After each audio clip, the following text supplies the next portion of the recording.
नमस्कार दोस्तों, अध्यात्म में दो प्रकार के शेर होते हैं, समझ लो। एक तो योगी लोग होते हैं जो योगेश्वर होते हैं, और एक संत होते हैं। तो दोनों में अंतर होता है। अब कई लोगों को पता नहीं है कि योगियों में और संतों में क्या फ़र्क होता है, तो आज थोड़ा सा इसके ऊपर चर्चा करते हैं।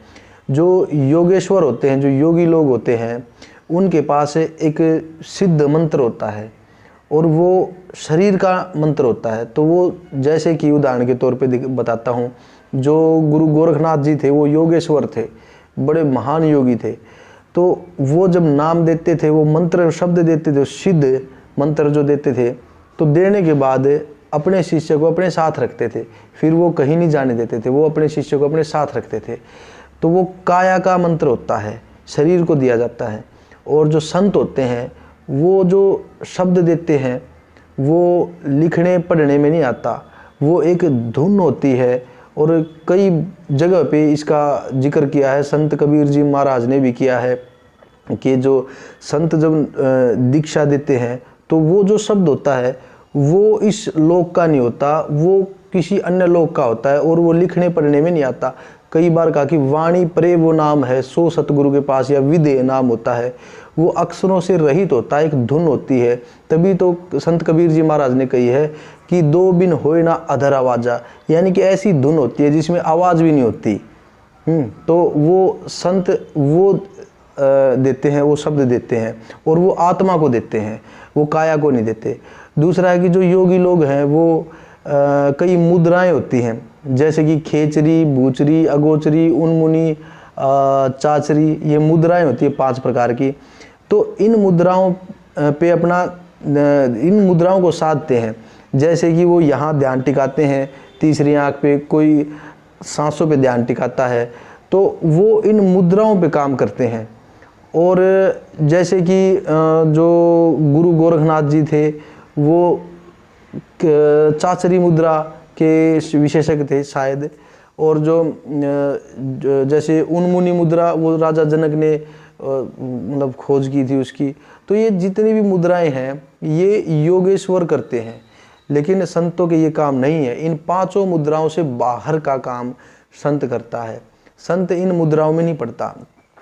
दूसरी बात कि जो योगेश्वर होते हैं वो जो ध्यान करते हैं, तो वो जो ध्यान मार्ग होता है वो 2 प्रकार से होता है। एक तो मीन मार्ग बोलते हैं, एक पपील मार्ग बोलते हैं। तो इनमें जो है योगी लोग चलते हैं। लेकिन जो संत लोग होते हैं वो विहंगम चाल होती है, विहंगम मार्ग होता है। यानी कि विहंगम मार्ग क्या होता है, जब ध्यान करते हैं, ध्यान की अवस्था में होते हैं, तो ध्यान धीरे धीरे ऊपर चढ़ता जाता है।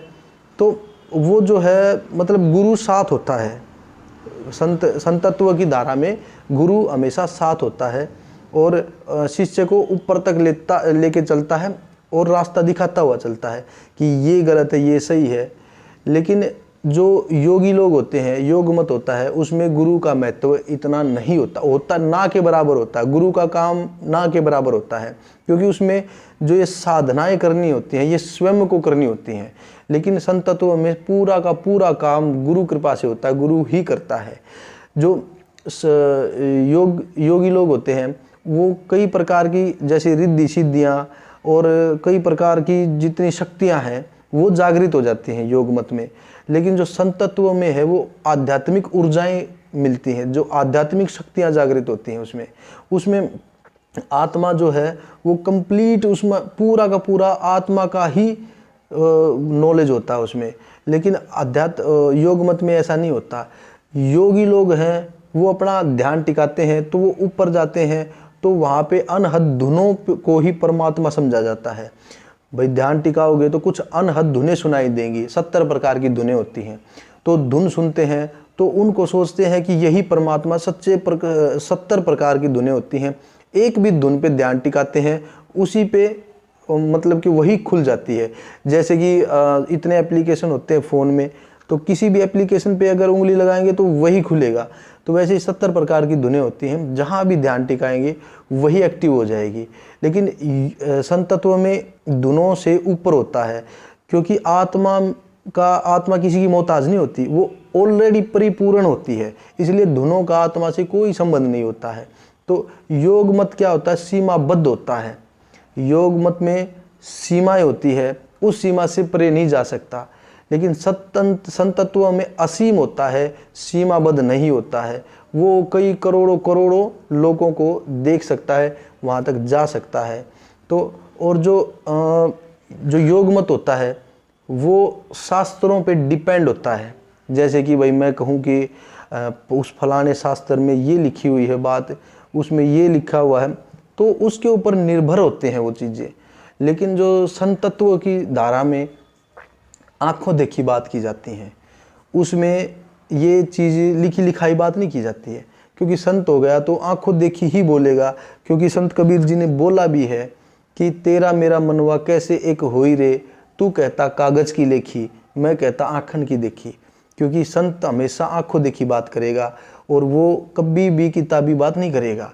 जो संत तत्व होता है वो जो ये होता है, क्या बोलते हैं, योग मत में क्या करते हैं कि ऐसा जो भी नाम देते हैं, जो भी वो शब्द देते हैं, वो लिखा जा सकता है, किताबों में आराम से लिखा जा सकता है। मगर संत जो शब्द सुनाएगा वो कहीं पर लिखा नहीं जाएगा।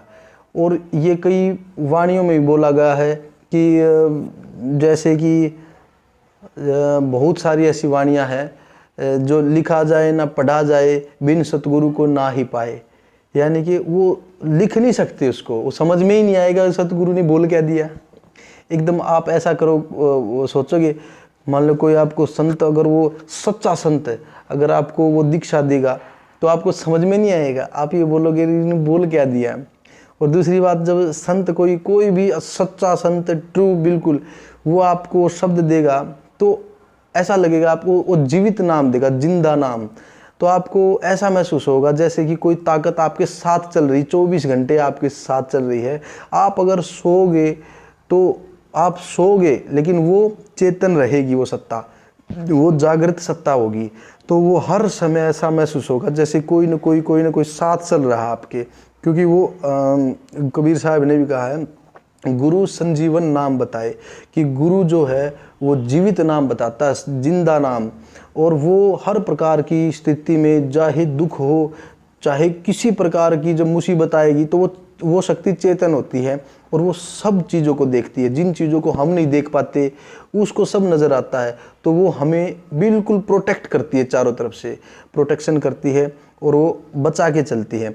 योग मत में है ना, ध्यान केंद्रित किया जाता है यहाँ पे, जहाँ पे तिलक लगाते हैं, तो वो ये शरीर के अंदर ही होती हैं। और कबीर साहब ने भी कहा है कि मुद्रा साध रहे घट भीतर, फिर औंधे मुँह लटके। यानी कि जो योगी लोग अपने जो शरीर के अंदर ध्यान को साधते हैं, वो फिर से माँ के गर्भ में जन्म लेंगे। ये कमाई की बात करते हैं, भक्ति कमाई की बात करते हैं कि जितनी कमाई करोगे उतना ही ज़्यादा आपको अच्छा रिजल्ट मिलेगा। लेकिन संत कमाई की बात नहीं करते हैं। संत तो एक ध्यान की बात करते हैं, एक ऐसा ध्यान, संत कबीर जी ने भी कहा है कि तन थिर मन थिर वचन थिर होए, सूरत निरत थिर होए, कह कबीर वा पलक का कल्प न पावे कोई। यानी कि एक सेकंड है, अगर तन थिर का मतलब तन शिथिर हो जाएगा आपका, आपको नहीं पता चलेगा इस शरीर है भी नहीं है। मन थिर, मन एक बिल्कुल स्थिर हो जाएगा। वचन थिर, यानी कि वचन मुंह से जो निकालोगे वो भी सत्य साबित होता चला जाएगा। सूरत निरत थिर, सूरत का मतलब ध्यान, कंसंट्रेशन, वो एक बिल्कुल वहाँ तक से जुड़ जाएगी बिल्कुल।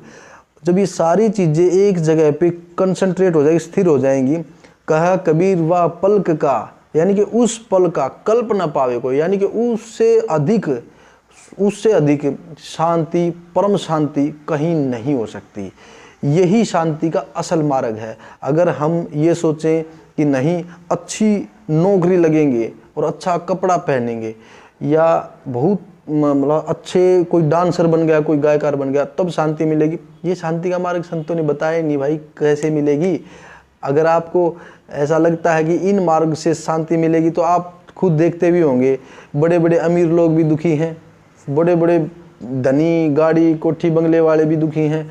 तो ये शांति का मार्ग नहीं है, ये एक भ्रम है। जैसे कि एक जब कैमरा होता है वो फ्लैश लाइट मारता है ना, तो फ्लैश लाइट मारते ही आंखों पे एक एक काला सा, मतलब दिखता नहीं कुछ, है ना। तो माया का ये फ्लैश लाइट है। जैसे ही माया का फ्लैश लाइट लगता है तो एकदम आदमी भ्रमिक हो जाता, दिखाई नहीं देता उसको भाई क्या है। उसको सब कुछ ऐसा दिखता है कि उसको मतलब साफ नज़र नहीं आता। जैसे कि तालाब में कंकर फेंकते हैं तो तरंगे लहर पैदा होती है, तो उस लहर में कुछ साफ नहीं दिखता। जैसे ही लहर शांत हो जाती है वैसे ही ज़मीन भी साफ दिखाई देने लगती है। तो संत हमेशा कमाई की बात नहीं करता, संत हमेशा बात करता विहंगम मार्ग की।